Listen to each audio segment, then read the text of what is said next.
empresário se engana quando ele acha que trabalhar 14, 16 horas ele vai crescer o negócio dele. Passei os meus primeiros 8 anos de empresa negligenciando completamente Focou a no minha negócio. saúde, a minha família.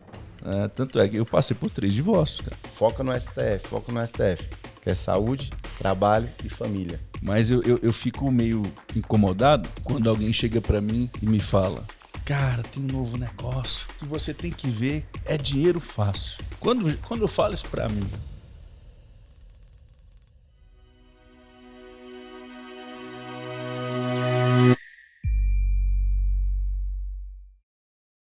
olá pessoal, sejam bem-vindos ao 9º podcast Stargate. E eu estou muito feliz hoje porque estou recebendo uma pessoa muito especial que tem conhecimento e conteúdo para transmitir para você que é empreendedor. Então você que não empreendeu ainda, com certeza você vai ter muita vontade de empreender depois que você assistir esse podcast todo. Então fique com a gente até o final que você vai encontrar informações preciosíssimas. E hoje estou recebendo aqui o Ravel. Um prazer te receber aqui nos nossos estúdios, Ravel. Encontrei o Ravel no resort, né? No resort. Tem quanto tempo? Tem umas 2 semanas, né? Tem 2 semanas. E ali a gente conversou e eu fiquei impressionado com o trabalho que ele já vem fazendo. Já tinha ouvido falar de um trabalho maravilhoso. E nós vamos falar hoje de empreendedorismo. É um palavrão, né? Empreendedorismo Literalmente. é um palavrão aqui no Brasil, né? Literalmente em vários sentidos, né? Porque a gente vai falar um pouquinho sobre isso, como o empreendedor ainda é enxergado, né? De uma forma negativa no Brasil.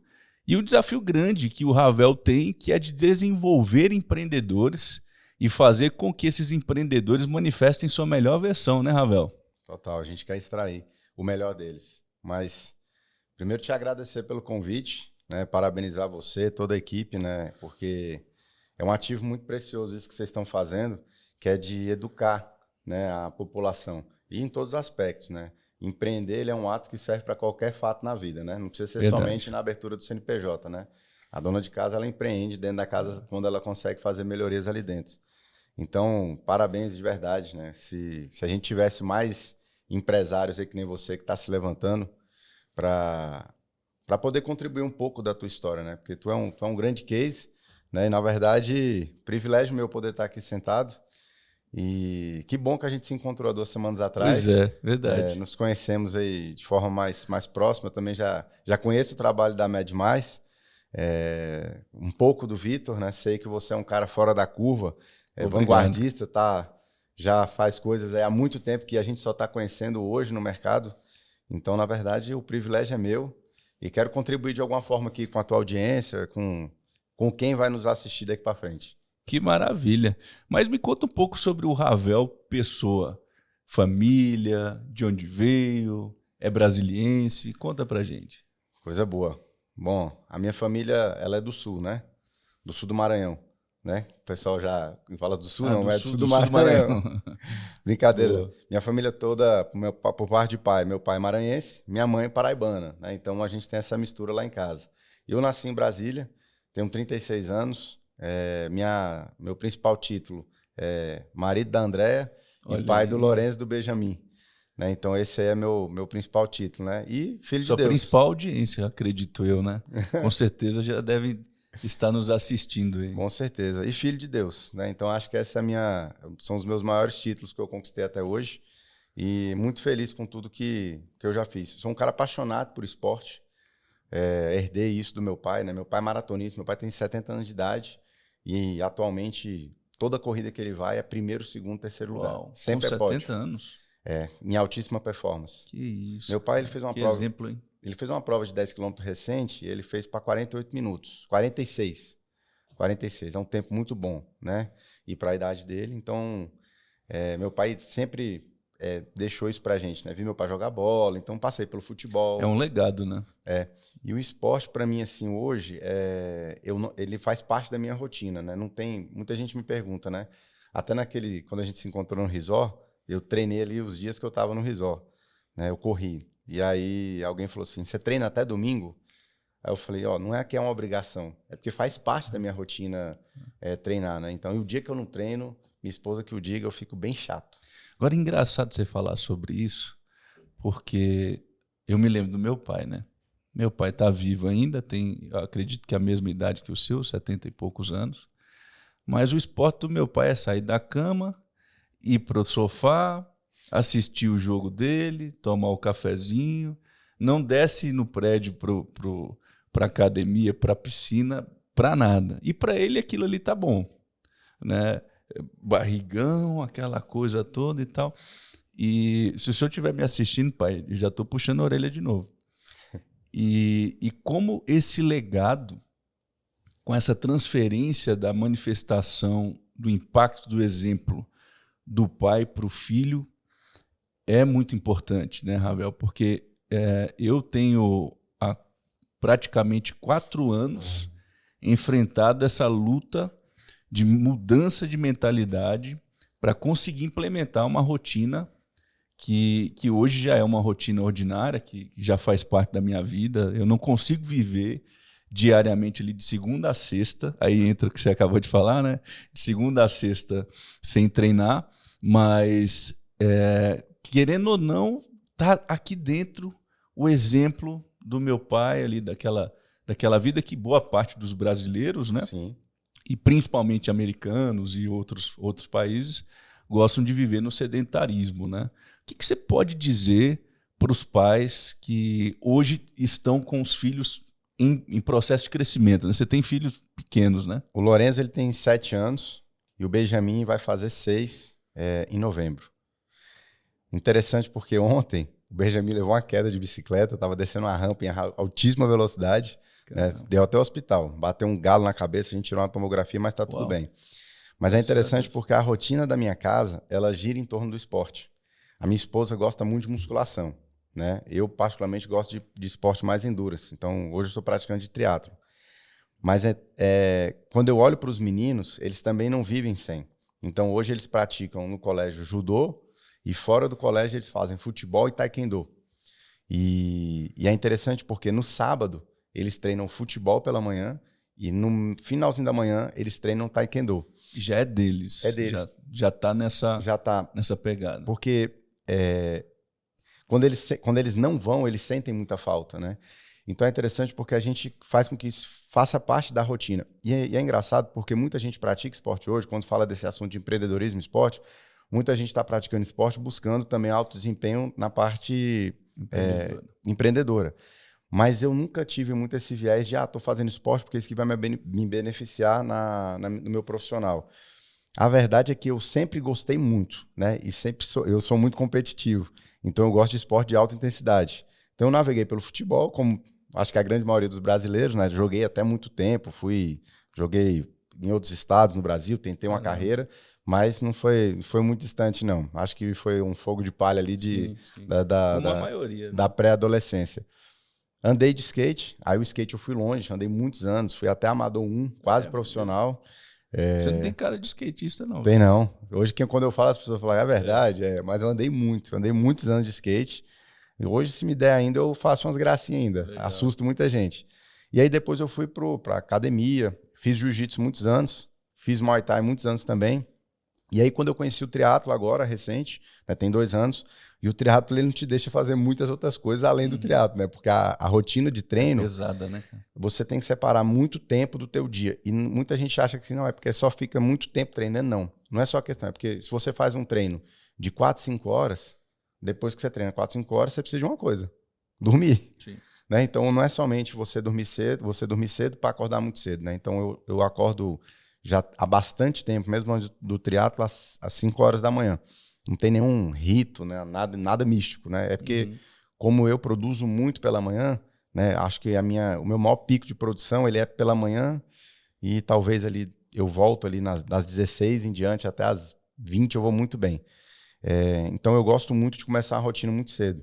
Então eu também sou assim, cara. A pergunta do esporte com os meus filhos, né?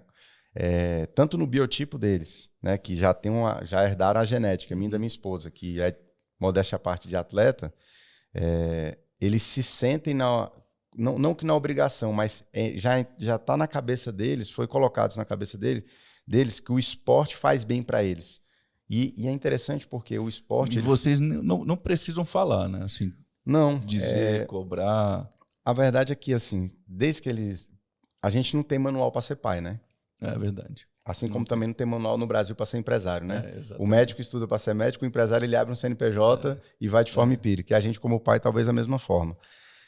A gente sempre tentou evitar muito tela, né? Celular, televisão. Entendi. E aí a gente sempre puxa muito para essa parte do esporte, das coisas mais lúdicas, de brincar. E eu sou muito ativo, eu não consigo ficar dentro de casa muito tempo.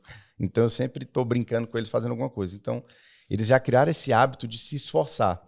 E aí a gente entendeu que, por exemplo, o Lorenzo, ele é um pouco mais tímido, o mais velho. Ele puxou mais a mãe, ele é mais analítico. O Benjamin, ele já é mais influente, puxou o pai, ele é muito enérgico. Então a gente foi entendendo que, quando a gente chegava nos locais, onde tem os filhos dos nossos amigos, o esporte número 1, futebol. Os dois não jogavam. Batia, chutava. Então, como ferramenta de inclusão, o futebol foi a melhor. Legal. E para o Lorenzo, que é mais tímido, ele é muito inteligente.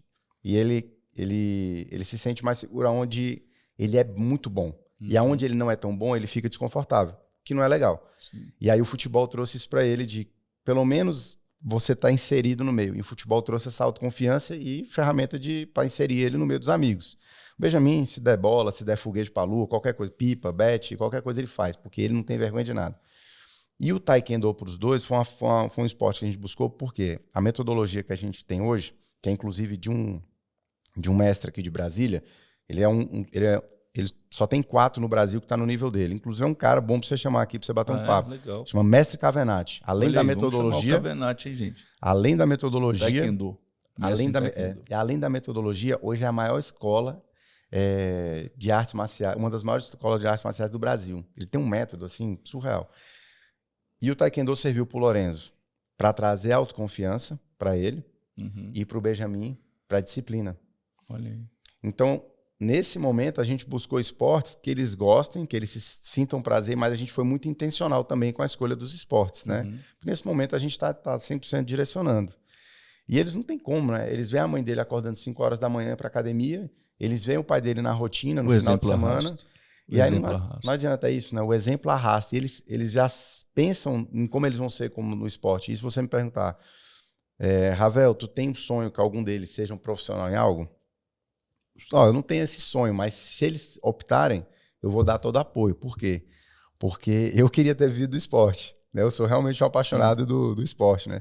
Portanto, que para mim algo que queima, né? A gente vê você falando e percebe a paixão notoriamente. Não né? tem peso, né? Eu fiz recentemente uma prova, né? O 70.3 do Ironman. Eu fiz o Ironman de Florianópolis, então não é o full, né? É a metade, mas está nos meus planos aí treinar para fazer o full, sigo treinando, mas eu tento conciliar a rotina. E hoje eu entendo a importância do esporte na minha rotina profissional e pessoal, porque a gente sabe, Vitor, que esse dia a dia do empresário, ele tem uma pressão muito grande. Né? Você tem muitas tomadas de decisão todos os dias. Né? E o esporte muda tudo, né? Total, porque eu digo que é a habilidade de você se sentir confortável no desconforto.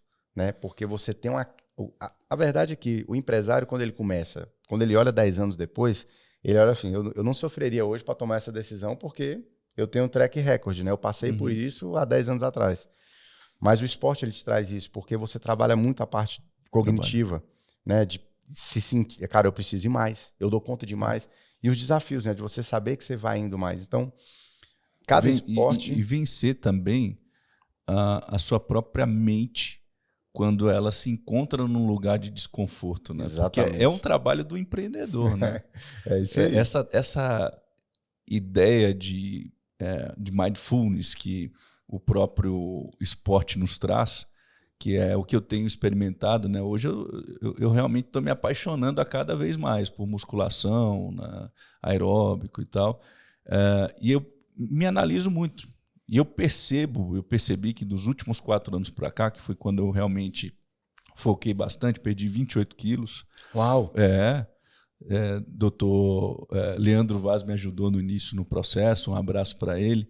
Inclusive é seu sócio também, né? Vamos falar disso daqui a pouco. E hoje o Dr. Pedro Leão. Então, eu consegui chegar a 18%, o meu...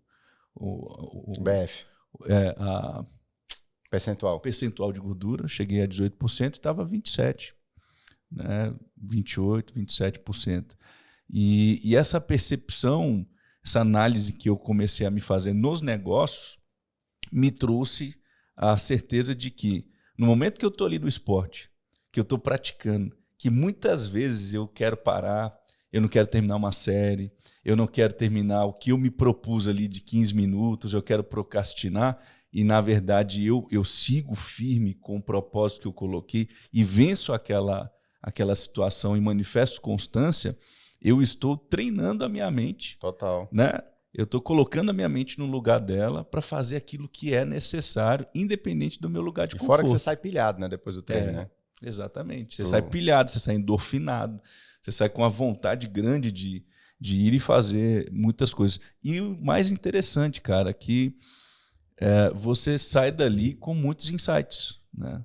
Porque durante o treino você começa a pensar em uma série de coisas, você quer tirar a sua mente daquele lugar de desconforto e você começa a pensar nos negócios e o cérebro oxigenado. Total. Você tem insights maravilhosos. Eu, particularmente, assim, como os treinos de triatlo são muito longos, e eu pedalo em ambientes seguros, e geralmente os treinos de bicicleta são 2, 3 horas, eu ouço muito podcast. Então, geralmente, um treino meu, e assim, eu gosto muito de ler, eu gosto muito de ver vídeo, gosto muito de ouvir áudio. Mas, Ravel, dos três, qual que você se adapta melhor para eu conseguir captar o conteúdo? Áudio. Eu sou muito do áudio. A leitura, para mim, é um desafio de disciplina, né? Eu leio por disciplina, né? Porque eu me testo. E leitura é como triatlo, né? No começo você pedala ali 1 hora, você cansa, né? E a leitura, às vezes, você lê 5 páginas, 10. Quando você vê, você está lendo um livro todo numa sentada. Mas eu escuto muito podcast durante os meus treinos, né? Na corrida principalmente.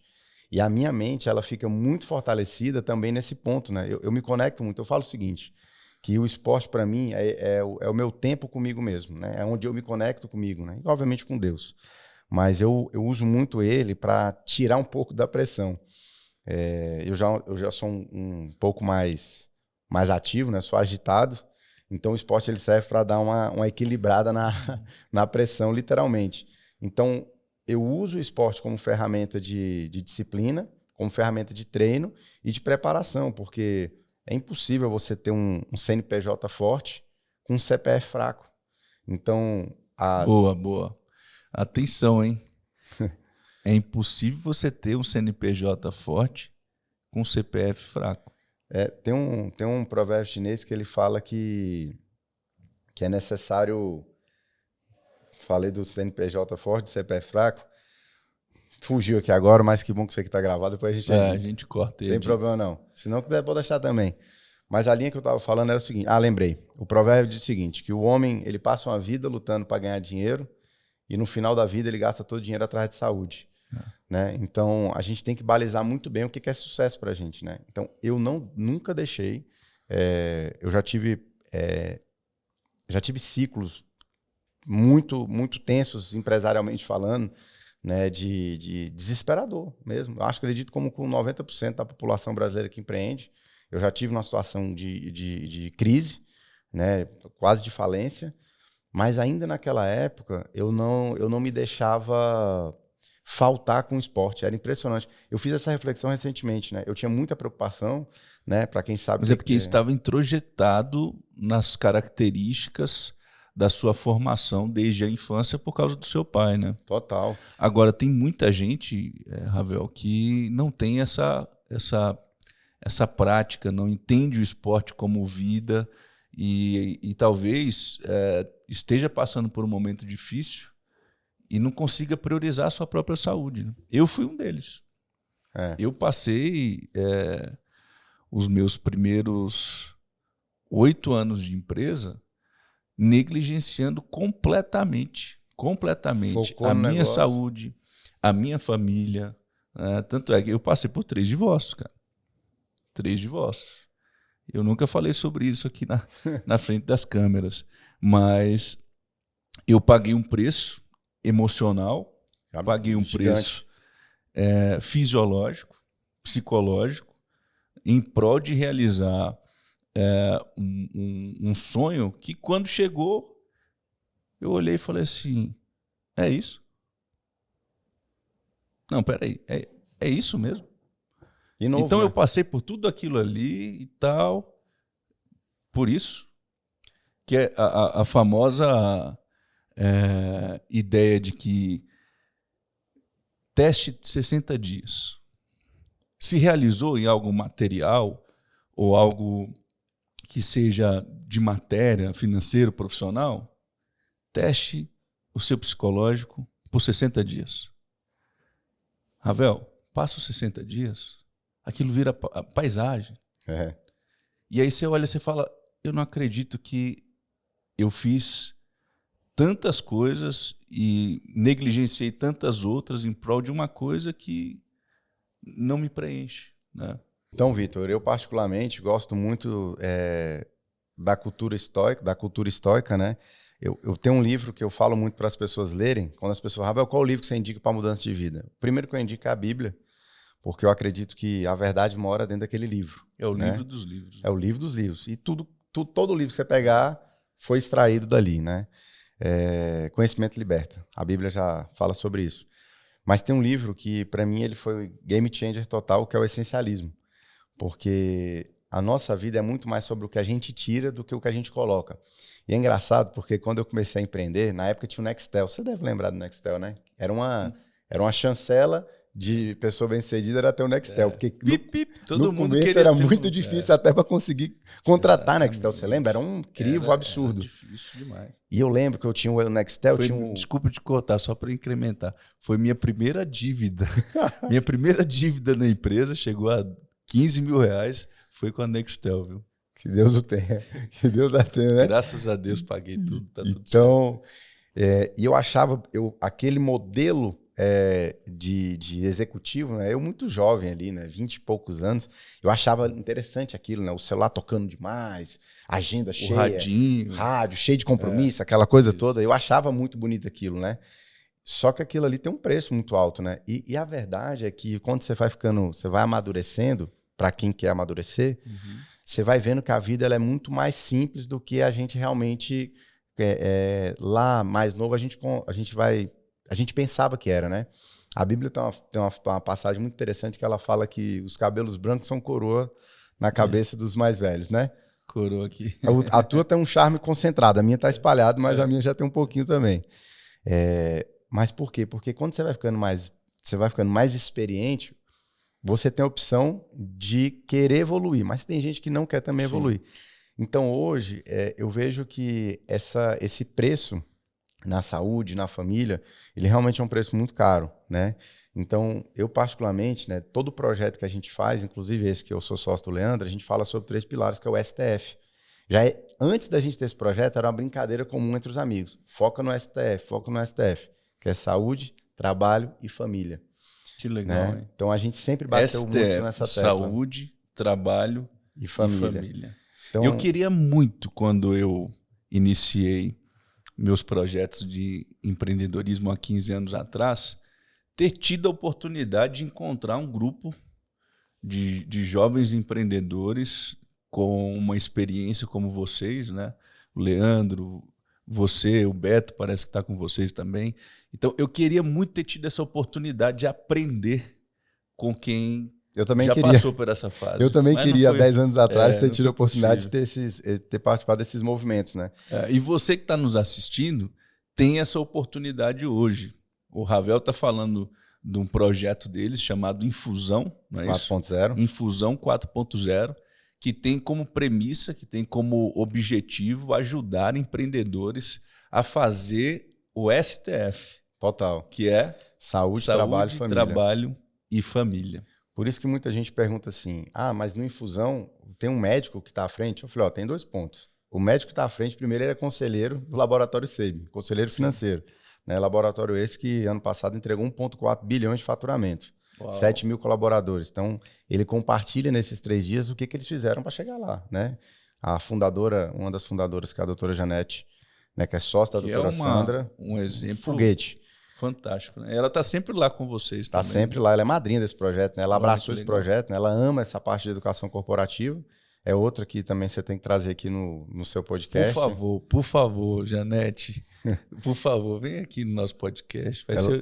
Nós vamos te atender com muito carinho. Ela vale muito o bate-papo com ela, né?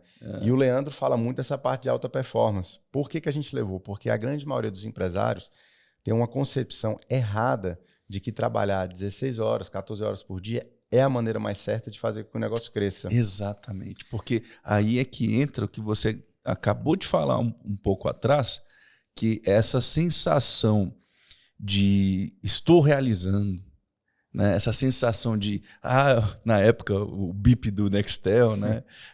Hoje o WhatsApp, e aquela sensação de ser útil para a sociedade, né? O empreendedor ele acaba sendo acometido por uma sensação avassaladora de que ele é útil, de que ele tem que ser útil para muitas vezes se reafirmar. Porque, na verdade, ele quer o quê? Reconhecimento. Né? A gente quer se parecer o executivo que a gente concebeu isso na nossa cabeça. E aí a gente destrói o STF, né? E aí você tem aquela... Opa! Destrói o STF, né? A gente destrói a saúde e o trabalho e a família. E até voltando, né? Então, o essencialismo, ele traz muito isso para mim hoje na minha rotina. Então, basicamente, hoje eu tenho 5 focos na minha vida.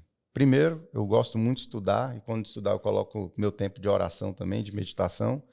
Eu foco, então, nos meus estudos, eu foco no esporte, eu foco na minha família, eu foco no meu trabalho e, impreterivelmente, na minha saúde, que é um complemento do que o esporte me ajuda também. Por que eu foco nesse 5? Por que eu te falo isso?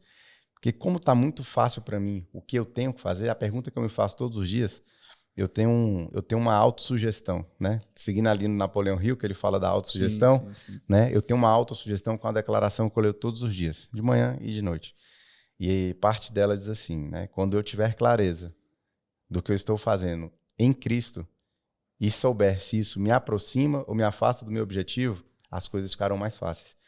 Porque a pergunta que eu faço se eu vou... Eu não vou ter uma vida de balada, porque eu acordo 5 horas da manhã, geralmente não combina. Eu acordo 5 da manhã, domingo também. Então, não faz muito parte da minha rotina. Então, eu não recebo esse tipo de convite porque não faz parte da minha rotina. Então, receber o teu convite para estar aqui foi muito simples para mim. Eu disse sim, eu disse não. Então, hoje está mais fácil o sim e o não. E o Essencialismo, ele é um livro que ele trouxe isso para mim de pensar o seguinte... Não é sobre quantos sims eu dou, é sobre quantos não eu estou distribuindo. E tá tudo bem.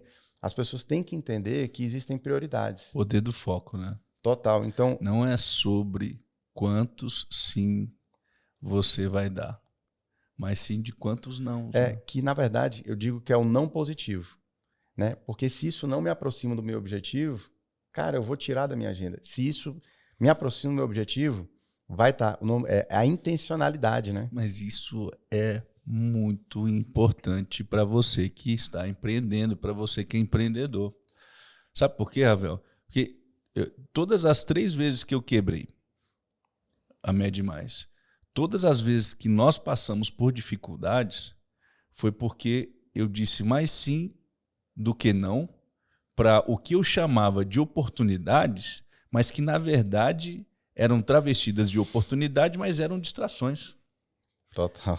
Porque o que o empreendedor quer, no início ali de tudo, ele quer ser bem sucedido. Então, às vezes, ele, por ausência de foco, por não ter conseguido maturar, consolidar e perenizar alguma coisa, ele larga aqui, vai para ali, larga lá, vai para cá, e aí ele perde o caminho e aceita todas as oportunidades. Aí, cara, o que hoje eu tenho ojeriza, mas muito respeito por vocês que me procuram para novos negócios, muito respeito. Mas eu fico meio incomodado quando alguém chega para mim e me fala, cara, tem um novo negócio, tem uma coisa assim e tal, que você tem que ver, é dinheiro fácil. Quando eu falo isso para mim, você quer me apresentar alguma coisa para eu investir? 2023 vai ser o ano que eu vou me lançar como anjo investidor. Boa. Pode trazer. Nós vamos ter um processo grande para isso e a gente vai investir em negócios que sejam disruptivos. Mas não fale dessa forma. Total. Sabe? Não diga, eu não quero dinheiro fácil. Você quer dinheiro fácil? Eu não quero e, na verdade, eu não acredito nisso, né? Quando eu falei um pouco mais atrás, que eu falei assim, o empresário se engana quando ele acha que trabalhar 14, 16 horas, ele vai crescer o negócio dele. Dependendo do ciclo, é necessário. Sim. Então, assim, tem muita gente que vende na internet essa história de que não trabalhe 6 horas por dia. Cara, quando você está começando um negócio, é você que bate o escanteio, você cabeceia. Então, é necessário ter um ciclo. Mas aí uma dica que eu dou para quem é casado é isso ter um combinado dentro de casa. E que isso seja por um tempo. Até porque existe uma diferença entre ser produtivo e ser ocupado, né? Você tem que ter a certeza do que você está fazendo, se isso realmente está sendo produtivo. Esse projeto, a gente acabou aqui num papo direto, né? Que é muito legal, assim, quando a gente vai criando sinergia, assim. Vai dessa forma. Mas eu tenho hoje uma agência de publicidade, eu tenho uma produtora de vídeo, e comecei esse projeto do Infusão 4.0 com a escola de negócios, né? Esse projeto tem 1 ano e 6 meses, e incrivelmente, né, que até eu me espanto com o resultado, a gente está indo agora... Então, o Infusão é uma escola de negócios. Exatamente. Legal. A gente está focado 100% em educação corporativa. Então, a gente tem alguns produtos já rodando na base, né? A gente vai lançar ano que vem, porque tem uma estrutura por trás disso, a gente leva muito sério isso. Então, a gente estuda, a gente desenvolve conteúdo que realmente vai plugar no negócio do cara e ele vai ser aplicável. Então, não tem esse negócio de ficar fazendo show em palco, não. Nosso negócio é... A gente trabalha com 3 pilares. São as aulas, o material didático e as ferramentas para ele aplicar o negócio dele. Porque o empresário ele tem dificuldade com a leitura, em estudar. E aí o que para ele se torna às vezes um impeditivo é que ele precisa estudar porque ele precisa aprender a ferramenta que ele vai aplicar na empresa dele. E aí eu dou a ferramenta, que é o To Do. Mas esse negócio começou a ter 1 ano e 6 meses. Eu sou o CEO, né? O nome bonito que deram para esse negócio sou eu que estou lá na ponta. Mas nesse 1 ano e 6 meses, eu trabalhei muito. Eu tenho trabalhado 12, 14 horas por dia. Ainda dentro dessa agenda, com treino, com família. Me respeitando. Mas aí falou, mas você falou lá atrás que você... Cara, porque não existe. Eu desacredito. Hoje eu sou mentor de 54 empresários. Dentro de um outro projeto, que é o nosso grupo de desenvolvimento. E eu não conheço nenhum negócio que nos 2 primeiros anos não exija isso do fundador. Não tem. Não tem. Eu trabalhava 15, 16 horas por dia, mas o meu arrependimento era de não ter priorizado a minha saúde, por exemplo. Hoje, já há mais de 5 anos, eu levanto todos os dias 5, 5 e meia. Mesmo que trabalhando para a minha empresa 8 horas por semana. Hoje eu posso trabalhar para o meu negócio final 8 horas por semana. Mas mesmo assim eu levanto às 5.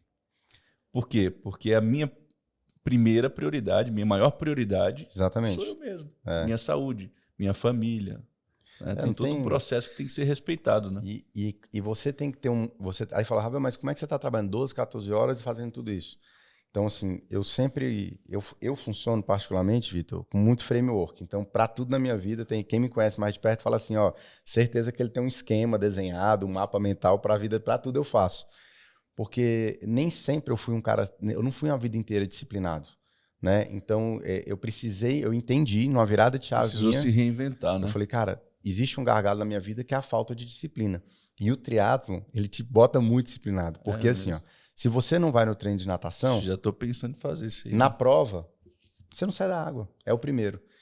Quando vai começar o pedal, tem um pelotão que sai para treinar. Se você não chegar no horário, o pelotão saiu. Você vai pedalar sozinho. Caramba. Então, se você não tem uma rotina com o triatlo... Vai ficando para trás. E é impossível você acordar às 5 da manhã, pegar um treino de 3 horas a partir das 6h15, se você não dormiu 7 horas por noite. Exatamente. Então é todo um processo que te obriga a entrar numa rotina. E aí essa rotina poderosa, né? E essa rotina ela vai entrando aqui, e cada vez mais você vai ficando com a mente mais fortalecida. Então, o esporte para mim, que foi onde a gente começou essa pauta, ele é uma ferramenta de inclusão, sim, na infância. Depois ele se torna uma ferramenta de transformação. Então, não tem como você, empresário, tá nessa rotina de pressão, pressão, pressão, e a tua saúde não está bem. Porque tem dias que as decisões são muito fortes. Você falou que passou por três ciclos aí de quebra, né? Então, assim, eu particularmente não sabia, né? Mas me impressiona muito pelo tamanho que vocês estão hoje, né? Então, mostra que a saúde do teu corpo exigiu isso também. Porque é muita pressão. O dia a dia exige muito isso. E aí é o ponto, né? Porque, assim, a gente se perde quando você entrega 12 horas de trabalho na tua empresa e você chega em casa morto e você não entrega nada para tua família. E quando a gente fala muito de que a gente precisa do político A, do político B, né? Nós estamos gravando esse podcast agora próximo das eleições. Eu não sou extremista e não gosto desse discurso porque a base da sociedade não é um político. A base da sociedade é a família. Então, se eu estou trabalhando igual um doido, mas eu não estou priorizando dar tempo para minha casa, para minha base, porque a base está ali dentro, né? Madre Teresa de Calcutá tem uma frase muito interessante que ela diz o seguinte: você quer fazer alguma coisa pelo mundo? Começa cuidando da tua casa. Já está bom demais, né? Então, se a gente cuidasse bem da nossa casa, a gente entenderia que eu preciso de estar bem com a minha saúde, porque eu vou entregar muito no meu trabalho. Mas quando chegar em casa, eu vou entregar muito para minha família. Porque senão o cara chega morto. E a família é o nosso primeiro negócio, né? A nossa primeira responsabilidade Total.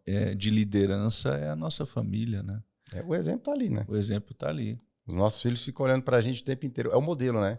A gente se espelha em quem está mais perto. Né? Exatamente. E não tem como ser um bom empreendedor se você acaba negligenciando a família, né? Agora,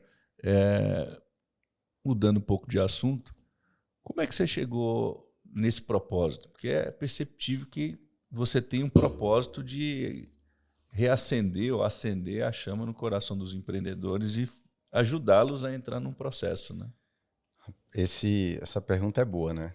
Tem muita, assim, eu acredito que a gente tem um propósito dentro da gente para tudo que a gente faz. Às vezes ele não está tão claro, né? E muito empresário, muito empreendedor, ele se perde atrás do propósito. Então, ele fala, quando eu achar o meu propósito, a coisa vai deslanchar. E eu acredito que você vai fazendo e o propósito vai aparecendo. É interessante essa pergunta sua, muito boa, me trouxe uma reflexão interessante aqui. Porque eu conectei o esporte com o trabalho e com a família, né? A gente fez essa conexão no STF. Saúde, trabalho e família, né? STF. Mas o propósito do empresário, que hoje queima o que queima da gente transformar esses empresários, primeiro, acima de tudo, com muita sinceridade, eu tinha uma dor dentro de mim, porque eu, como dono de agência de publicidade, eu cansava de atender o cliente, ele falava assim, mas não dá resultado. E quando eu olhava, não era a publicidade que não dava resultado, o que não dava resultado era o negócio do cara. Ele tinha um problema de gestão interno. Eu mandava para ele lá 1000 leads dentro da empresa dele, só que da empresa para trás, o comercial dele não sabia tratar o lead. Então não era uma questão de publicidade, era uma questão de business. A gestão do negócio estava horrível, né? Então, essa dor surgiu em mim, eu falei assim, eu vou criar um curso para ensinar empresário o que ele deve contratar da agência. Que aí eu vou parar de ter churn muito alto. Eu já tenho um churn muito baixo. Eu tenho um cliente que está comigo há 9 anos. Então, assim, eu respeito muito isso, né? Então, eu respeito muito o resultado do cliente. E lá na empresa a gente criou recentemente uma reunião com o cliente que se chama Jogando Limpo. Que legal. É uma reunião que a gente vai sem computador, sem pauta e é totalmente despretensiosa. Ela é do tipo assim, Vitor, jogando limpo. O que é resultado para você? Me conta aí. Como é que você está achando o nosso trabalho? O gestor, né, o gerente de contas, ele não pode ir de forma alguma querendo ali falar de resultado, de alcance, de CPL, CPM. Não, ele tem que... É jogando limpo. A gente está fazendo um bom trabalho para você? Porque, na verdade, esse sucesso do cliente começa na entrada. É quando eu já sei exatamente quem é o meu cliente. Então, se eu coloquei para dentro um cara só pelo dinheiro, eu já errei. Mas o propósito para não perder. Então, foi aí que surgiu.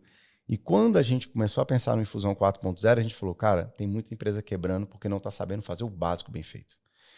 E na internet você tem essa ascensão dos cursos, né? Que é muito bom para o mercado, né? Quanto mais tem, melhor.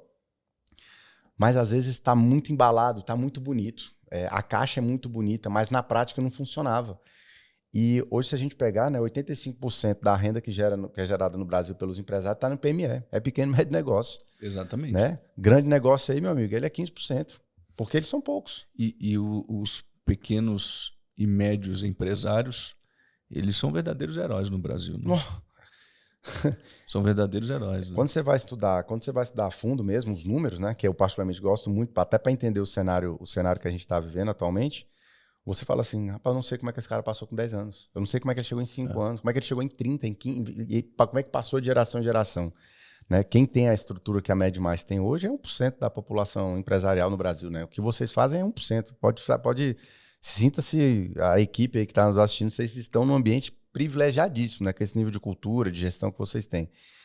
Mas tudo isso foi acontecendo com a sede, sabe, Ravel? A vontade de aprender.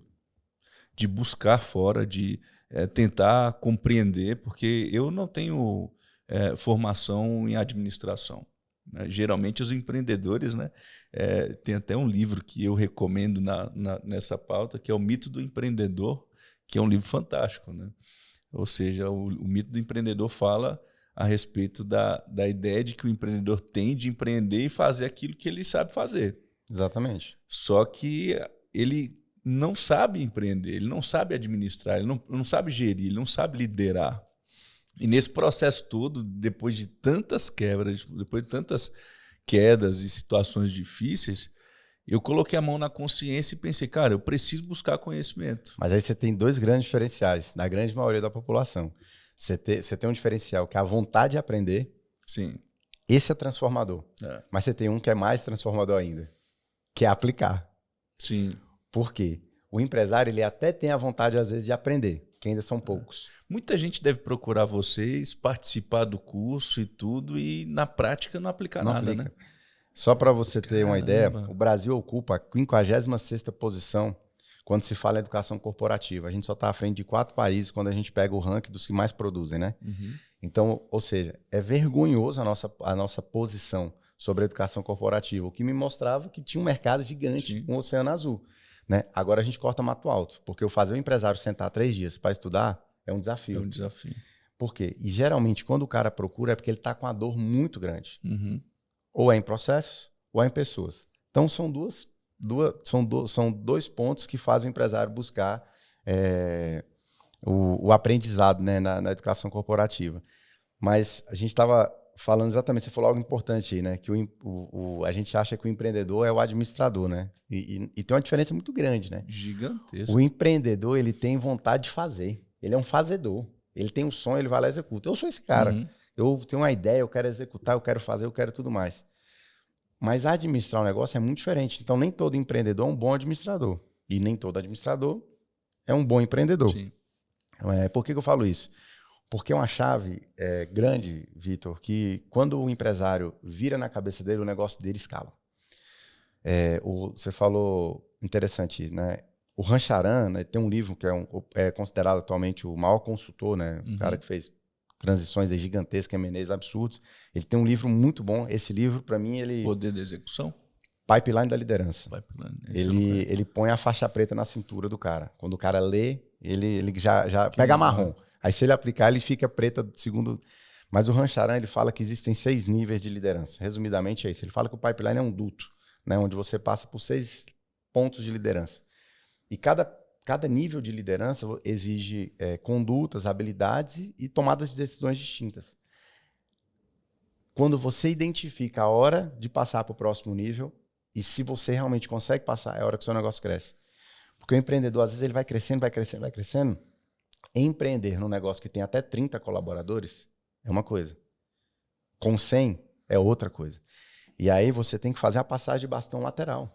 Cara, eu preciso focar no estratégico, eu preciso de uma pessoa que seja melhor do que eu para administrar aquele negócio. E eu vou seguir fazendo o que eu sei de melhor. Então, a maioria dos pequenos e médios negócios esbarram na vaidade, no ego do empreendedor. Do dono. Você sabe quem é que mais atrapalha o negócio crescer? O dono. O dono. É o dono. Isso mesmo. Você precisa aumentar o nível de consciência do cara, de falar assim, cara, olha só, existe alguém que faz isso que você está fazendo melhor do que você. E tá tudo certo. Não tem problema. Deixa o cara dar o show dele, tu vai fazer outra coisa. Né? Mas é um processo de desconstrução de ego muito grande. Né? Total. O empreendedor ele precisa entrar num caminho que, ao meu ver, é um caminho sem volta de autoconhecimento, de compreensão do seu propósito. E uma vez compreendendo o seu propósito, ele entende que o propósito dele é reunir o melhor time. Boa. É reunir Excelente. pessoas melhores do que ele. Excelente.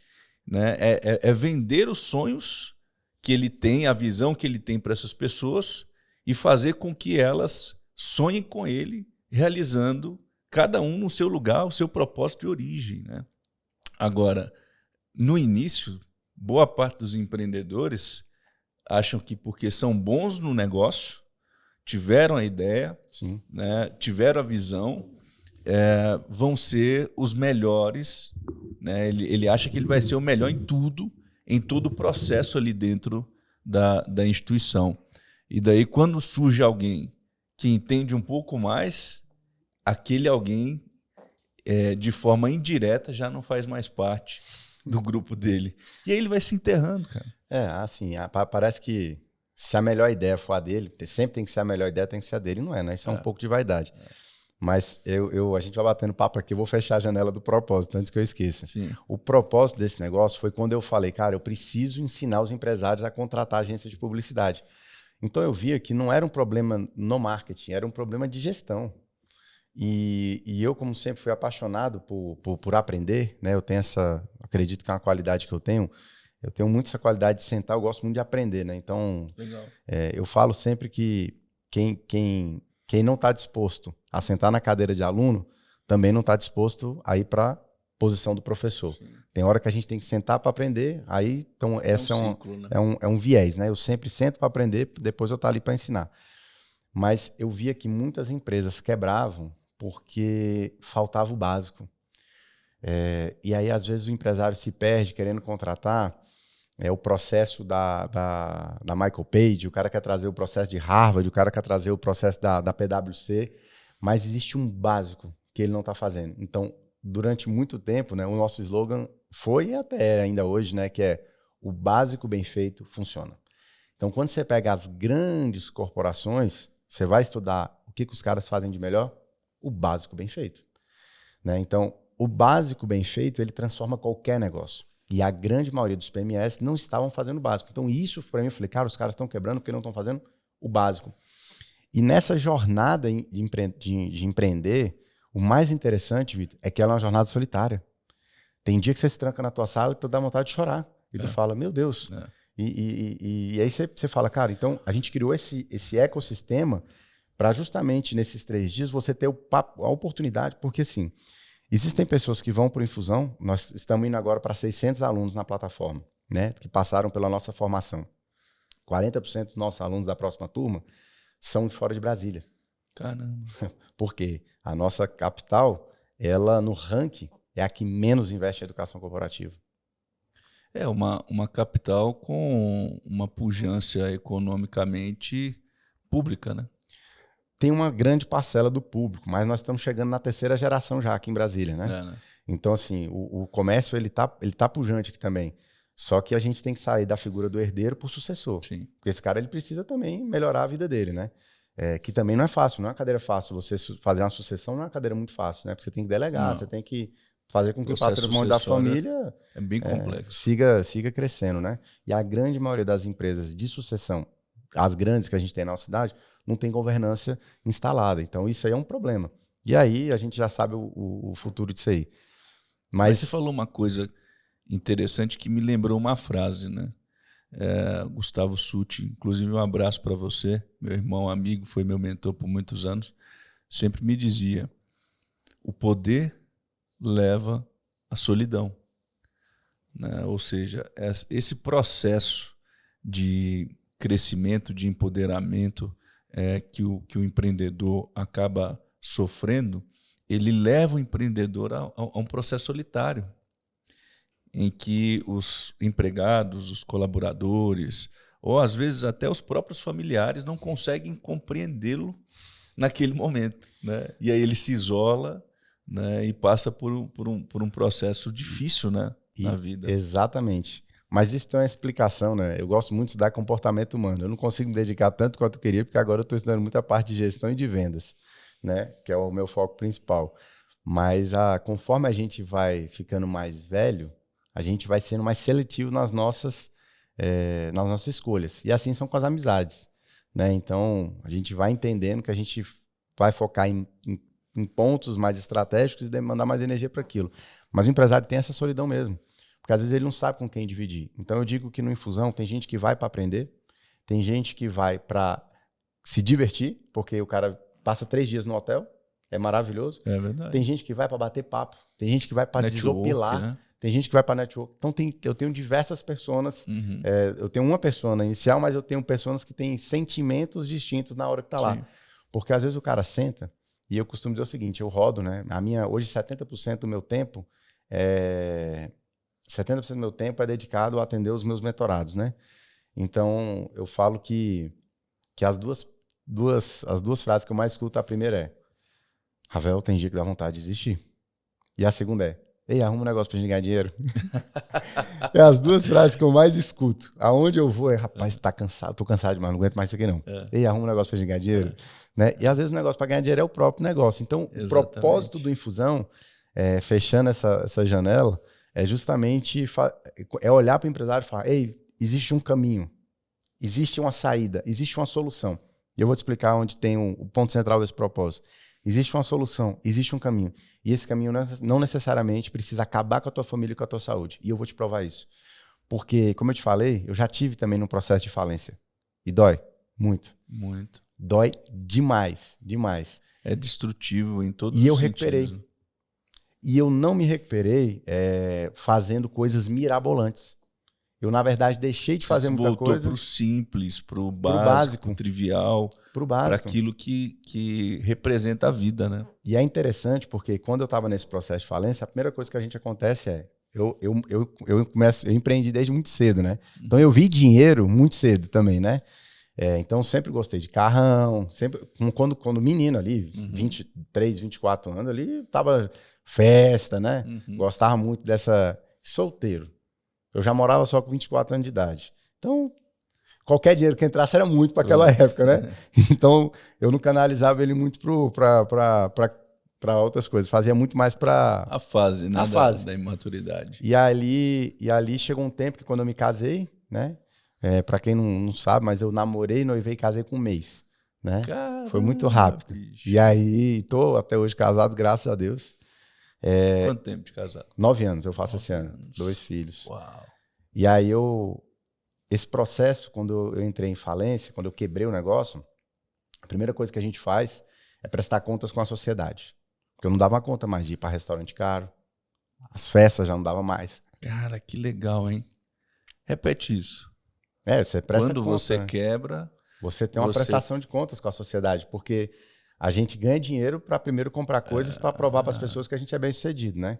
E é aquela frase, né? Você acaba gastando o que você não tem para mostrar o que você tem para pessoas que nunca nem notaram você. E aí eu pegava, e aí eu tinha uma prestação de contas. Agora eu não conseguia mais aquele ritmo. As roupas, a bolsa da esposa, né? Tem tudo isso. E eu recuei. E ali foi onde eu me agarrei com Cristo. E é nesse momento em que você se desconstrói, né? Total. É o que eu chamo, na minha trajetória, e estou escrevendo sobre isso, eu chamo do processo desce daí. Desce daí. Desce daí. Boa. E não só para o empreendedor que quebrou ou está quebrando, mas também para qualquer pessoa que acende e se coloca no lugar que ele não deve estar. A Bíblia é muito clara sobre isso, que o soberbo ele será abatido. A conta exata. Ele será abatido. O sistema universal criado por Deus, eu nem acredito que ele tenha um trabalho de ir e fazer isso. Eu creio que foi o sistema que ele mesmo criou. Total. É o livre-arbítrio. Né? É o livre-arbítrio. Ele abate o coração soberbo, né? E soberbo é isso, é você se colocar, se enxergar num lugar que você ainda não está, né? E esse é um processo, o processo desce daí, é um processo que você precisa sair do lugar que você está, que você se colocou, olhar para si mesmo e falar assim: ei, Vitor, desce daí.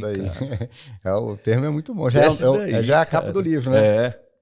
É um capítulo do livro. É um capítulo do livro. Desce daí. Mas quando eu tive esse momento, né? Eu, me agarrei com Cristo, falei, cara, eu preciso me agarrar com a minha família, proteger eles, focar no esporte, e tive um momento de muita introspecção. E ali a gente começou a viver o simples, né? A gente conseguiu, eu lembro que a gente ficou 2 anos sem viajar, cara.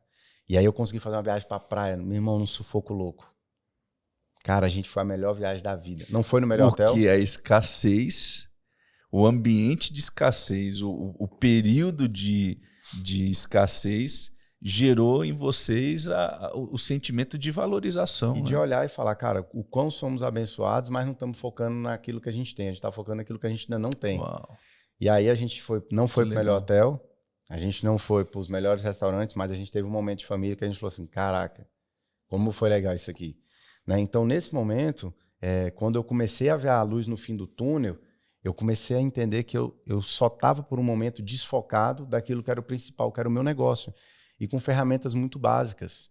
O problema do empresário é ele ficar em si mesmado demais. Eu já consegui, eu já dou conta. E aí é um período muito perigoso, né? Porque existem períodos e ciclos na vida, né? As grandes companhias aí de consultoria que fazem estudos por 50, 60, 70 anos das grandes empresas, né? As grandes empresas de consultoria têm esses estudos aí disponíveis, mas eles falam justamente do que leva à quebra das empresas. E eu digo que o empresário ele tem 2 desafios. Eu já toquei os 2 desafios. Eu sei o que é tocar um negócio sem dinheiro e eu sei o que é tocar um negócio com dinheiro. E os 2 são muito perigosos. Porque sem dinheiro, você é mais cauteloso, só que tua cabeça trabalha 80% do dia pensando em como você vai pagar a conta amanhã. Ou seja, tu não tem espaço livre no HD para pensar em estratégia. Então, isso molda. Aí no Brasil, os empresários... Essa é a faculdade do empresário, tá? Essa é a faculdade do CNPJ no Brasil. E a segunda é com dinheiro. Eu sei o que é tocar um negócio com dinheiro, porque você vê uma avenida de crescimento e com caixa, você fazer as melhores escolhas é muito difícil, porque se você não tem conhecimento, como é que eu sei que eu tenho que contratar um programador? Como é que eu sei que eu tenho que contratar um cara de engenharia de produção? Um engenheiro de produção? Como é que eu sei que eu tenho que contratar agora, botar mais dinheiro no marketing? Como é que eu sei que eu vou contratar? Monta estúdio de podcast, monta isso, monta... Então, o empresário ele precisa buscar conhecimento para ele não cometer falhas que parece que são bobas, mas eu digo que ela é uma mensagem silenciosa que tem dentro da empresa. E aí, isso mora muito aonde? Na mentalidade do fundador. Ele perde a mentalidade no decorrer da carreira, porque ele cansa. E aí eu costumo dizer, se tu tá cansado, descansa. Se você não sabe tomar decisão, estuda. E a gente confunde não saber tomar decisão com estar cansado. E quando você mistura os 2, aí é onde mora a confusão mental do empreendedor. Total. Porque ele fala, cara, eu não sei como fazer, ainda tô cansado. E aí, para fazer, ele acaba... fazendo errado. Então, quando eu tive esse momento da introspecção, foi onde eu falei assim, eu saí desse lugar, tem como sair. Porque na época, só para tu ter ideia, Vitor, o que eu devia, os juros do endividamento era maior quase que o meu faturamento. Jesus. Não, era uma situação Caramba. que no dia que eu abri para minha esposa, que aí foi também uma virada de chave. Porque como eu tinha muita história do homem, né? Provedor, não sei o quê. Não quer falar. Não quero falar. Né? Quero eu ia proteger. só aumentando a bola de neve. Eu ia aumentando a bola de neve, eu ia aumentando a bola de neve. E aí eu peguei, teve um dia que eu falei, não aguentei a pressão. E a sua esposa estava com você dentro do negócio ou ela Não. estava fora? Minha esposa trabalhava numa multinacional francesa, né? De indústria farmacêutica. Então seria a pessoa ideal para enxergar tudo de fora, né? Ela formada em administração, aí eu peguei num dia de muita pressão, eu não aguentei, eu não estava aguentando mais. Não estava aguentando, cara. Banco, agiota, factory, imposto, mas não aguentava, aluguel, mas a banca lá em cima, porque eu tinha uma prestação de conta com a sociedade, né? Novo, bem-sucedido, tinha aquela história toda. E para ela também, né? Porque eu queria falar isso para ela. Aí o processo desse daí é... O desse daí é bom. Ele é bom. Ele faz o casco ficar grosso. E aí um dia eu cheguei e falei para ela, eu preciso da sua ajuda. Eu não tô conseguindo mais gerir a minha emoção com isso aqui. Eu não tô conseguindo, eu preciso de ajuda.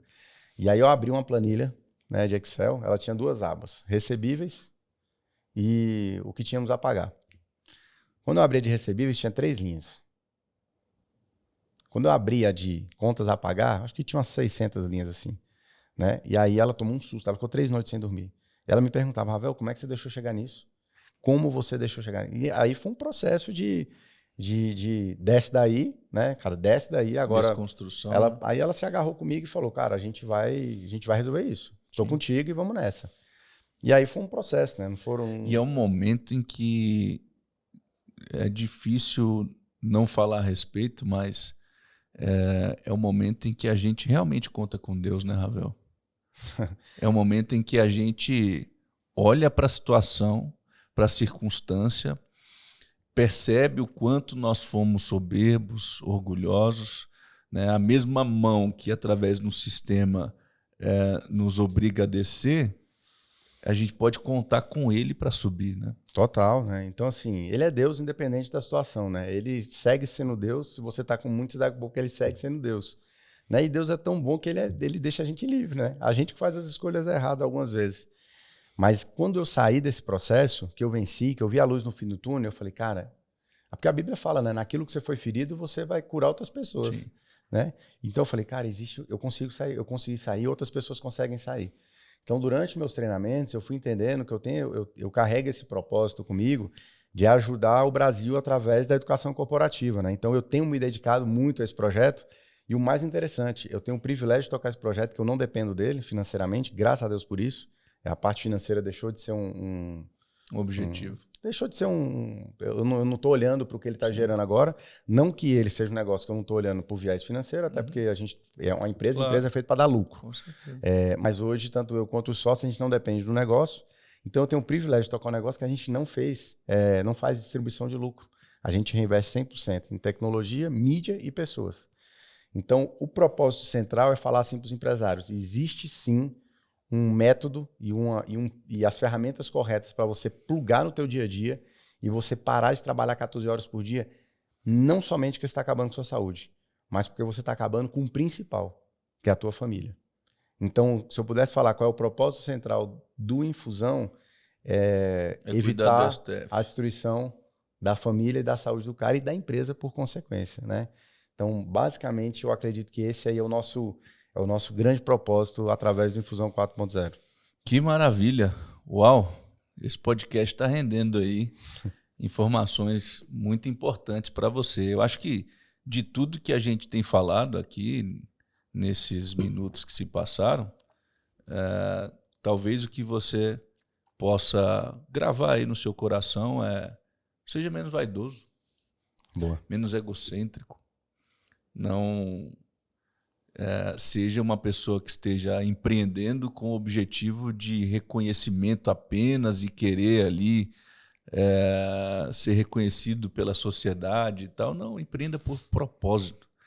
Quando a gente empreende por propósito, nós não estamos apenas fazendo a nossa parte como seres humanos nessa terra, mas nós estamos cumprindo a vontade de Deus, porque todo propósito é espiritual.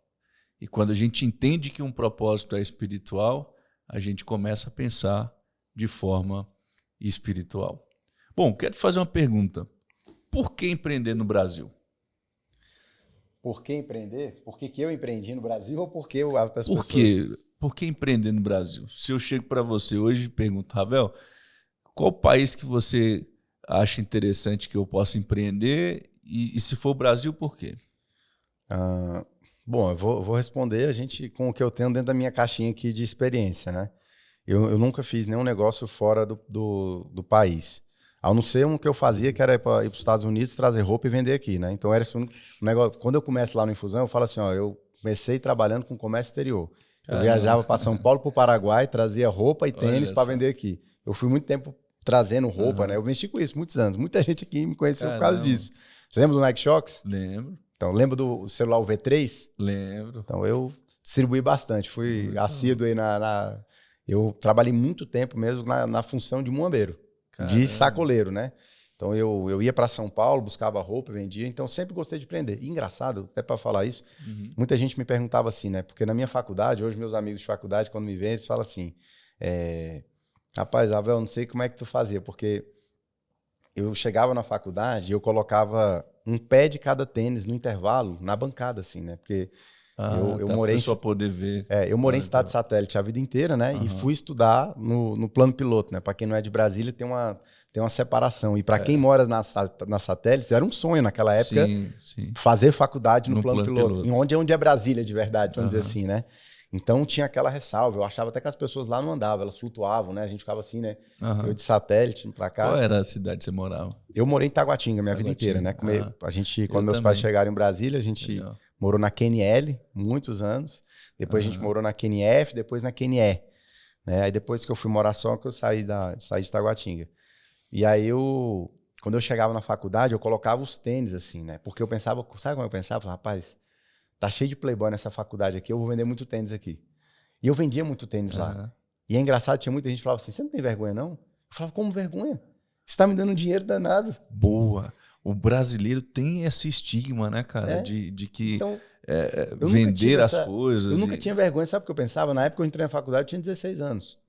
O que eu pensava? Eu comprava o tênis na época por R$150, vendia por 500, que era o preço do Nike Shop. Ganhava 450. Eu vendia 10, eu ganhava 4.500. Olha aí, vai ter vergonha de ganhar dinheiro? Pô. Então, naquela época, os meus amigos lá estavam fazendo estágio ganhando R$600. Eu fazia 10 mil por mês.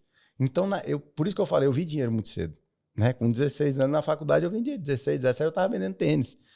Então, por que empreender no Brasil, né? Essa foi a sua pergunta. Cara, eu particularmente, isso é uma chama que tem acendido cada vez mais no meu coração de que é possível construir um país melhor. Eu acredito piamente nisso. Através de pessoas, obviamente, mais capacitadas e com clareza de informação.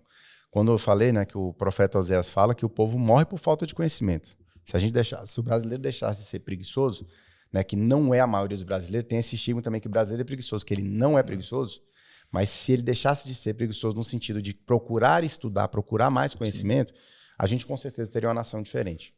Então, isso tem mudado muito, né? Tem mudado. A gente é agente transformador disso, né? Então, você fazendo isso aqui, você está ajudando o Brasil com certeza. Conteúdo dessa riqueza, né? Você com a tua experiência de empresário abrindo a caixa preta aqui, cara, isso é um MBA, né? Então, assim, a gente minimizando o errar com o que tu está compartilhando aqui, né? Que tu já errou no passado. Então, eu olho porque o Brasil é uma nação diferenciada, cara, demais. O brasileiro, ele é diferente. O Brasil, na verdade, são vários Brasis aqui dentro, né? Então, você vai conhecendo e você vai vendo que, apesar das dificuldades, o brasileiro consegue ter um sorriso no rosto. O brasileiro, ele tem essa vontade de ajudar o próximo. Eu não consigo enxergar esse... tem muita gente que tá olhando muito para o caos. Realmente, tem muitas coisas que a gente precisa melhorar. Mas eu vejo que empreender no Brasil é uma questão de, cara, a gente precisa empreender, ter empresas sólidas, para que as pessoas possam trabalhar em lugares e ter segurança também dentro da sua casa. Fazer com que o país se torne melhor através dessa questão do empreendedorismo. Porque eu digo o seguinte, empresas, quando elas estudam e aplicam as melhores práticas, uma empresa dessa forma ela se torna um lugar sólido. E empresas sólidas são um ambiente frutífero para as pessoas prosperarem. Porque é muito ruim o cara chegar para trabalhar numa empresa que ele não sabe se ele vai receber o salário dele. Como é que ele faz o compromisso dentro de casa? Ele sempre sai num cenário de incerteza, mas porque lá na ponta, o dono da empresa, ele também não está sabendo tocar o negócio. Então, eu acredito que a gente vai contribuir muito com o Brasil e esse país vai ser transformado. Então, empreender no Brasil, para mim, é uma questão de contribuição. Eu acho maravilhoso, né? Quando você tem empresas que estão em outros países, fazendo negócio fora. E eu, particularmente, tenho esse propósito. Mas também existe um custo de oportunidade, né? Eu enxerguei uma oportunidade que eu preciso empreender lá nos Estados Unidos, porque lá está tendo oportunidade. E aí você tem que avaliar. Sim. Né? Então, eu tenho um senso de contribuição com o Brasil, acredito muito nesse país, e eu digo o seguinte, né, que empreender é resolver problema. E no Brasil a gente tem muito o quê? Muito problema para resolver. Então tem muito espaço para a gente trabalhar. Boa. Então tem muito espaço para a gente trabalhar. Então, eu digo o seguinte, né? Eu falo todas as vezes para a minha equipe. Eu falo assim, gente, tá dando problema em tal lugar. Eu falei, a oportunidade da gente sair na frente. Então, se tem um problema, é porque tem a oportunidade de a gente resolver, né? Então, as startups têm muito essa ideia, né? De eu sou bom quando eu resolvo algo, eu resolvo um problema da comunidade, da sociedade. Então, eu acho que o Brasil ele tem muito espaço para empreender. Né? A gente tem um oceano literalmente azul de profissionalismo. Né? A quantidade de empresa que vem de fora, né? Você olha o modelo que tem fora, os caras, capaz, tem isso no Brasil ainda? Não, não tem. Então, a gente tem a oportunidade de fazer isso. Então, você pega as grandes, né? Eu vou olhar muito para o meu negócio, você pega as grandes empresas de educação corporativa, de consultoria, a gente tem aqui no Brasil, a gente tem aí Dom Cabral, tem Fundação Getúlio Vargas, que eu conheço, inclusive, muitas pessoas. Né? Tem vários aí que estão fazendo desbravando esse negócio de ajudar os empresários. Mas o mercado é muito grande ainda. É absurdo a quantidade de empresários que não estão se capacitando. Eu te fiz essa pergunta porque para entender um pouco a sua visão, e o ano passado, foi o ano passado que eu estive nos Estados Unidos, que eu passei 6 meses lá, e eu fui com um propósito, Ravel, de entender o mercado para internacionalizar. meu negócio, diversificar, abrir outras empresas, né? Ao final dos 4 meses, eu olhei, avaliei, conversando com muitos empresários na área, e lá na Califórnia mesmo eu olhei e falei assim, cara, o Brasil é o melhor lugar para empreender. É um lugar de oportunidades, é um lugar de pioneirismo, é um lugar onde hoje, é o que você disse, a gente pode começar a gerar mudanças, a trazer disrupção, a Total. mudar a nossa plataforma econômica através das nossas ações, das nossas atitudes, né? E eu acho importantíssimo a gente valorizar essa narrativa e trazer esse discurso, porque a gente vem de uma escola em que desde a infância, não sei você, mas desde a infância eu escuto o Brasil não presta, né? Me lembro daquela música, acho que do Renato Russo, né? Que fala do não sei o que do Brasil, como é que é, cara? Que país é esse, né? Aí alguns falam aquele palavrão lá e tal. Então a gente vem numa sequência de desvalorização do nosso país, enquanto quando a gente tem a oportunidade de ir para fora, a gente enxerga o valor que nós temos pela visão dos outros. Foi o que aconteceu comigo.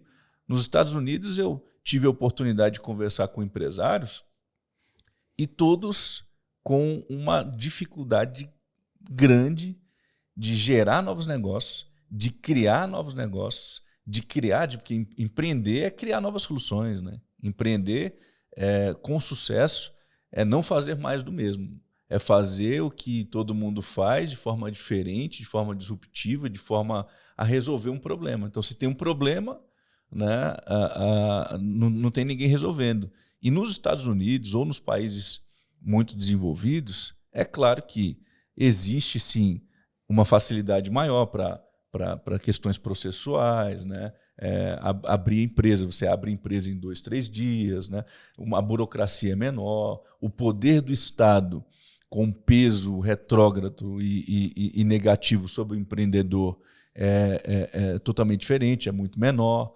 E no Brasil a gente tem essas dificuldades, mas a oportunidade é grande. Não, né? esse tema aí eu gosto muito dele, e você foi para um viés bem interessante, mas tudo isso, Vitor, é cultural. É cultural, né? Não começou hoje. A começar que nós fomos colonizados a troco de espelho quebrado e migalhas. Era uma política de poucos e de forma mentirosa para muitos, que nunca foi. Era uma política de poucos para poucos, né? E é interessante porque minha esposa ela tem uma máxima que ela diz o seguinte: para cada assunto que você discorda, leia 3 livros, desde que você não discorda, desde que você discorda. Para o que você concorda, leia só um, para você conhecer o outro lado da história também. Uau, boa, hein? Por quê? Quando a gente olha o modelo, o sistema americano, ele é um sistema há muitos anos capitalista. Uhum. E no Brasil foi vendido que o capitalismo ele é algo selvagem, algo que não é. O que move a economia é o capitalismo. É o capitalismo. E quando isso é inserido de forma errada na cabeça lá da criança, ela cresce num sistema que ela não entende que a meritocracia faz parte da vida, em tudo na vida. Quem faz mais dieta vai ter mais saúde, um shape mais saudável. Quem trabalha de forma mais inteligente provavelmente vai prosperar mais. Isso é o quê? É mérito de quem faz aquilo.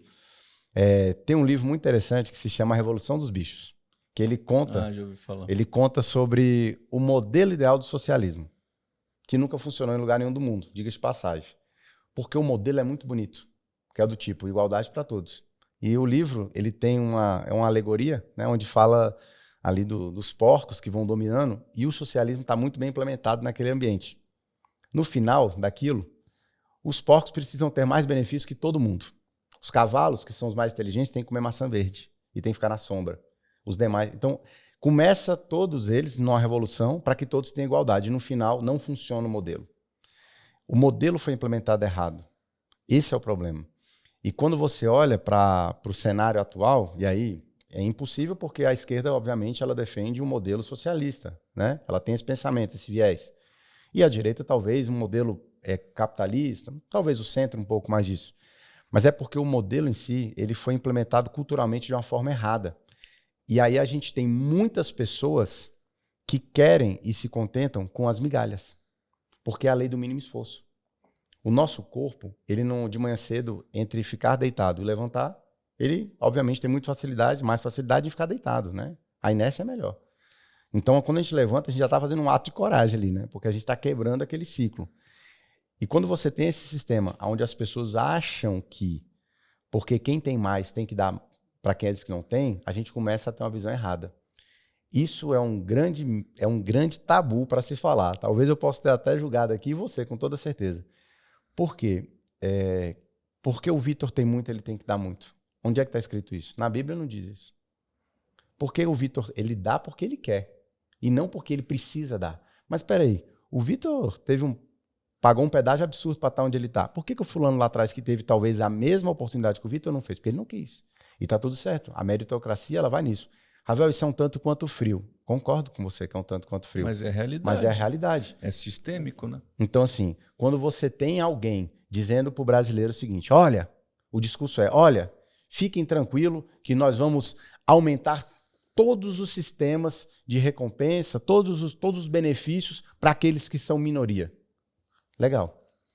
Recentemente eu viajei para um lugar chamado Muro Alto. Conheci lá um cara que tem uma pizzaria maravilhosa. Falei para ele, rapaz, tu tem que contratar mais, tu tem que aumentar, porque a pizza está demorando muito, a sua pizza é muito boa.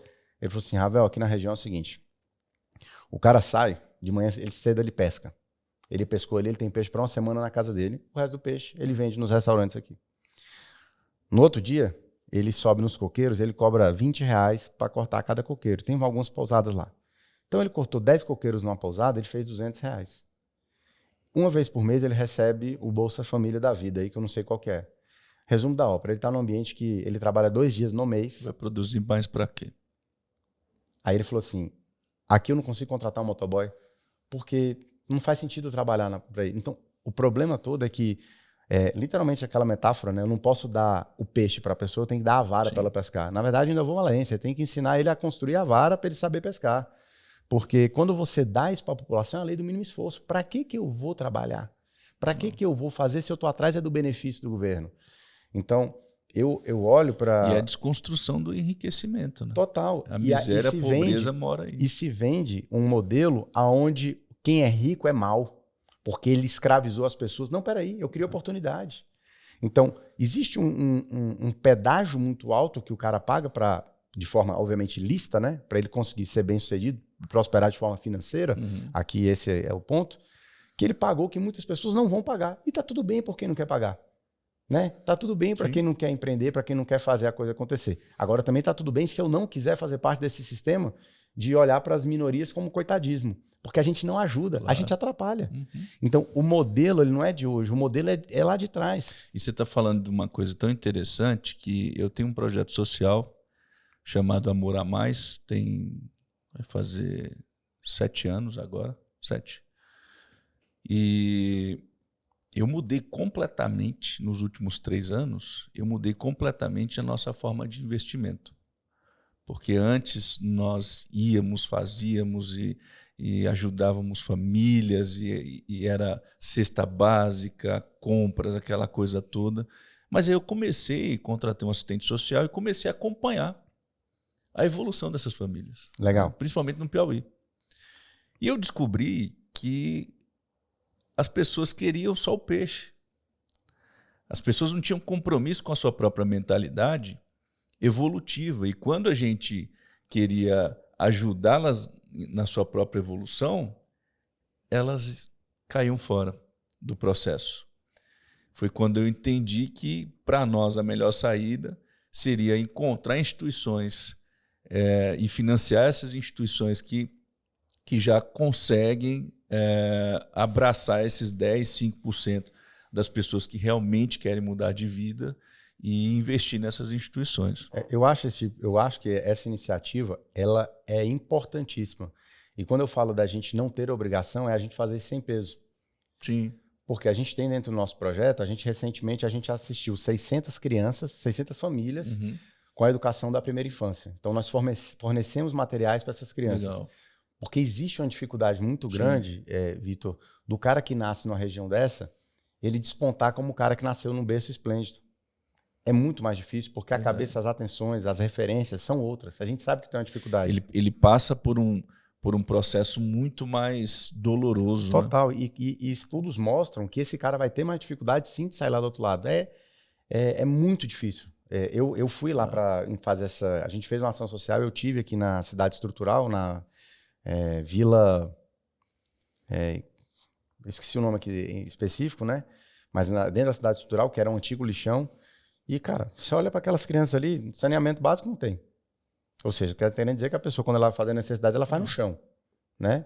Não tem luz. Ela já está crescendo numa bolha adoecida, né? Numa ela não consegue nem sair dali, atmosfera, porque ela não tem recurso para ir no shopping, ela não tem recurso para fazer nada. Então, como é que esse cara vai ter o mesmo punch competitivo do que um cara que nasceu num berço mais tranquilo? A gente sabe que isso não é fácil. Aí é onde entram essas instituições. Aí é onde um empresário ele está fazendo isso, porque se a gente ficar dependendo só da iniciativa pública, não vai. Porque a gente sabe que é uma verdade triste, mas 90% da máquina pública, quando ela faz esse assistencialismo, é em troca de voto político. Sim. Aparece agora, nessa parte. Então, quando a gente fala... É um assunto muito amplo, extenso e crítico, né? Então, quando você fala por que empreender no Brasil, que a gente chegou nisso, né? Eu acredito que é esse o papel do empresário. Ele contribuir de forma positiva para o país através de empresas que dão oportunidade e também através de iniciativas sérias que não estão preocupadas apenas com política em prol do voto da reeleição lá na frente. Porque agora aparece um monte de gente.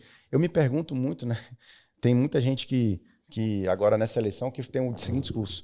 Ó, no meu mandato, eu vou fazer isso. Pô, mas tu já passou 3 mandatos e não fez, agora tu vai fazer? Sim. Tá esperando mais quantos mandatos para poder fazer? Então, o que tu tinha lá atrás, tu ficou 12 anos, não fez, agora vai fazer?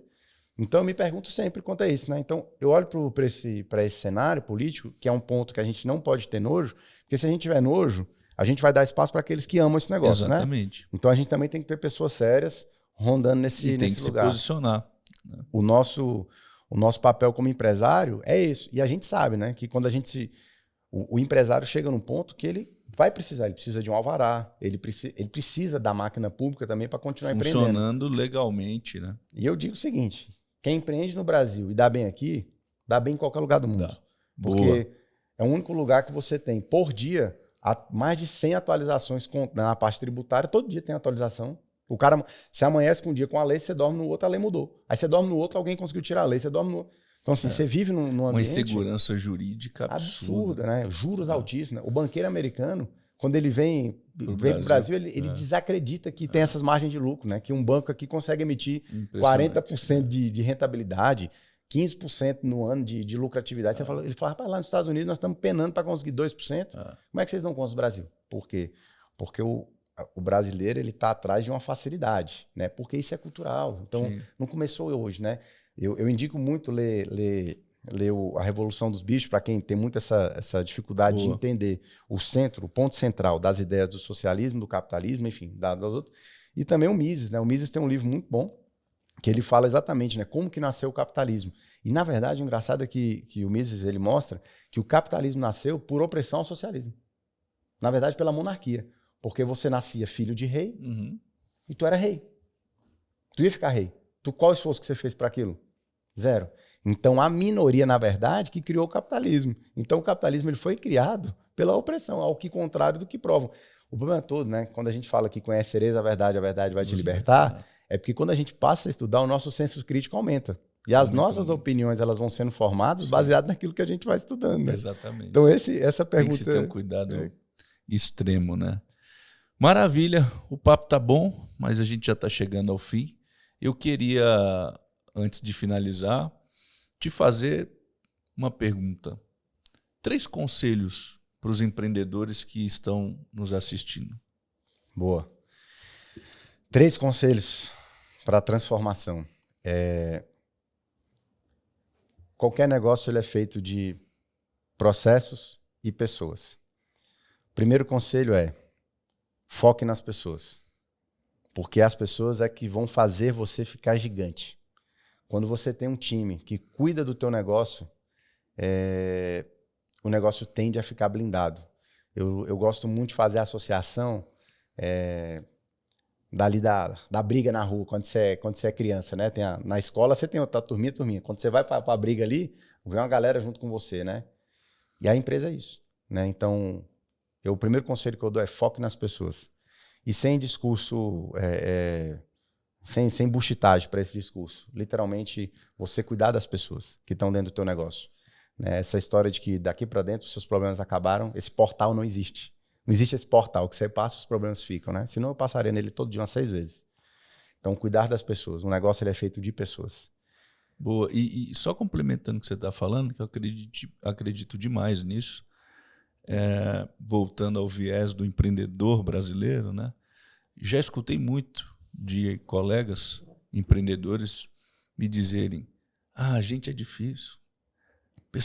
Trabalhar com gente é difícil. Não confie em funcionário. Sabe? Aquele papo, não confie no colaborador.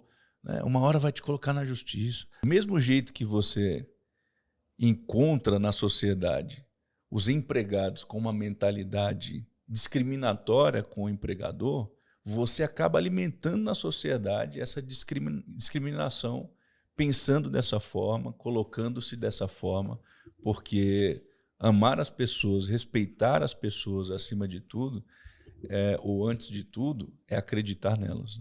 Total, excelente. Você vai dar um corte aí, vai ficar bom, vai ficar poético. Já corta e patrocina esse aí. Opa!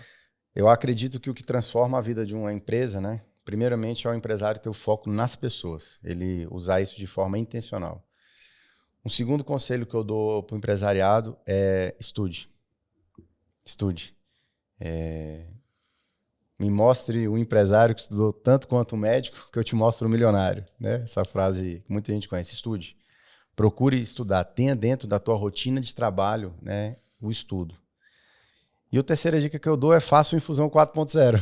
Opa, maravilha. Se você quer aprender sobre gestão, marketing e vendas, a gente está lá debruçado 3 dias, né, no Infusão. Acho que agora transforma. Você falou estude e eu cheguei ontem de um curso lá em São Paulo de atualização e uma coisa que foi falado, eu concordo plenamente, é que nós, empresários, precisamos fugir do estudo acadêmico, do estudo estruturado, com aquela ideia, sabe, do diploma e tal, e se ligar muito com a oportunidade de conhecimento em cursos de formações como a do Infusão, né?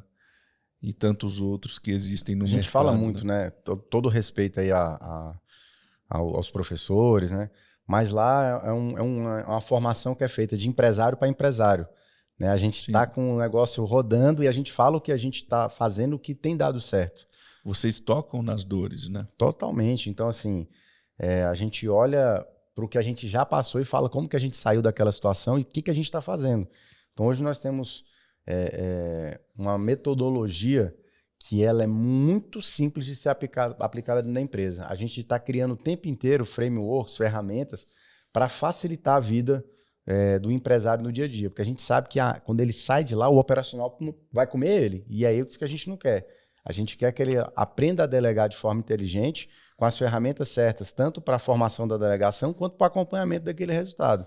Porque a operação come a estratégia no café da manhã, né? Já disse Peter Drucker. Peter Drucker tem essa frase que é famosa. Então a gente está lá justamente entregando como que o cara sai do outro lado, né? Quando que ele sai do dia a dia e que ele não entre dentro da estatística triste que a gente tem no Brasil. Né? 60% dos negócios morrem com menos de 5 anos. E aqueles que passam, que chegam com 10, 72% não passa do 10. Então, chegar com mais de 10 significa que você está dentro de uma minoria muito grande. Mas o que mata a empresa é a falta de entendimento sobre pessoas e processos. Então, se você não quiser entrar nessa estatística, eu te aconselho a estudar mais.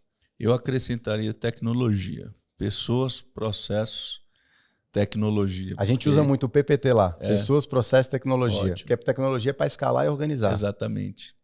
Que é para te trazer um facilitador muito maior sobre pessoas e processos. Muito bom. Foi maravilhoso te receber aqui, um papo genial de autoconhecimento, muitas informações. Muito obrigado. Leve aí o meu abraço e carinho ao Leandro Vaz, a toda a família do Infusão 4.0. E você, que é empreendedor, entenda de uma vez por todas que Você não vai conseguir fazer o seu negócio funcionar sem buscar o aprendizado, sem sair de dentro dele. Para expandir a sua consciência, você precisa se doar um pouco mais a outras atmosferas. É aquilo que nós temos falado aqui no nosso podcast. E eu espero que você nos acompanhe. Se você ainda não nos acompanha, não nos segue, clica aqui nesse botãozinho abaixo. Siga o nosso canal. Nós temos muito conhecimento aí para transmitir. Vou receber aqui, ao longo dos meses, muitas pessoas interessantes que podem trazer conhecimento para você e um conteúdo que vai expandir sua consciência e te ajudar a atravessar esse Stargate. Gratidão.